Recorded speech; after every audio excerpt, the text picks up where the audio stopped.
सतीश गायकवाड चौफुल्यामध्ये एक शाळेला. तर आता सध्या सर माझा वडीवडीचा व्यवसाय म्हणजे वडील व्यवसाय जो पुढे कंटिन्यू केला आणि त्यानंतर आता महादेवमध्ये आपलं स्वतःचं कन्स्ट्रक्शन आहे. जवळ येऊ का? आणि शाळेच्या आठवणी सांगायला बऱ्याच आहेत, लय आठवणी आहेत शाळेच्या.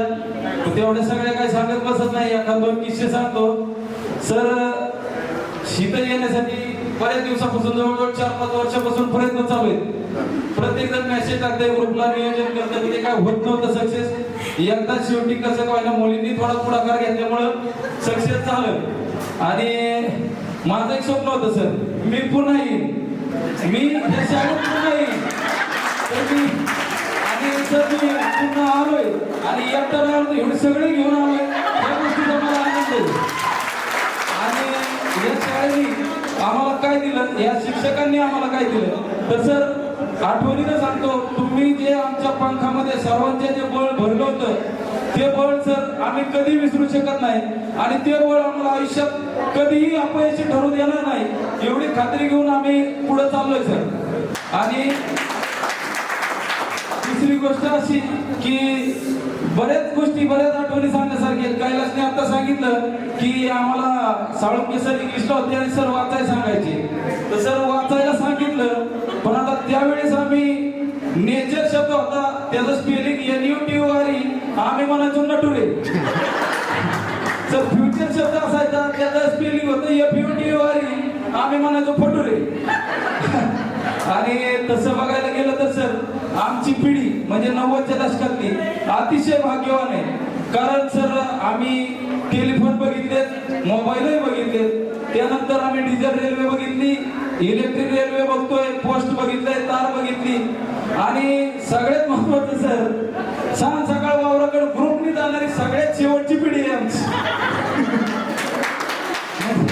आता आणि जाता जाता एक कविता सांगतो, शाळेतलं प्रेम म्हणजे झालं नाही पण सांगतो, झालं तरी भेटलं नाही. म्हणजे वाटायचं शाळेत असताना पावसात भिजलं पाहिजे, वाटायचं शाळेत असताना पावसात भिजलं पाहिजे आणि तिच्या सोबत तिचा हात धरून नाचलं पाहिजे. वाटायचं शाळेत असताना पावसात भिजलं पाहिजे, तिच्या सोबत तिचा हात धरून नाचलं पाहिजे. पण मास्तर म्हणायचे, पोरा जर मोठं व्हायचंय तर तुला खूप खूप वाचलं पाहिजे. मास्तरचं ऐकावं का मन, या दोघांचं ऐकण्यात मनाचं ऐकायचं राहून गेलं आणि तिच्या सोबत नाचायचं स्वप्न पावसातच भिजून गेलं. आता तिचं लग्न झालंय, आता तिचं लग्न झालंय, तीही पावसात भिजत असेल, नवऱ्यासोबत नाचत असेल आणि मनातल्या मनात म्हणत असेल, खरं प्रेम होतं बिचाराचं, मिळायला पाहिजे होतं. म्हणजे आणि सर किती सांगतो की आमची पिढी खरंच आज्ञाकारक होती. काही गोष्टी झाल्या, बऱ्याच जणांचे क्रश होते पण कोणाची हिंमत झाली नाही. आणि आमच्यावर तुमचे संस्कार होते म्हणून सर कुणाचं वाकडं पाऊल पडलं नाही, प्रत्येक जण आपापल्या जागी ठीक होता.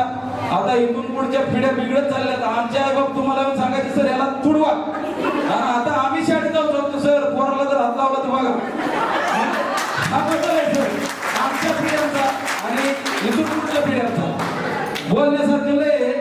आता सगळं काय बोलत नाही, कायलाच तू तुझी खर्च इथं व्यक्त केली पण तू चुकीच्या ठिकाणी गेली, इथं काय चान्स नाही.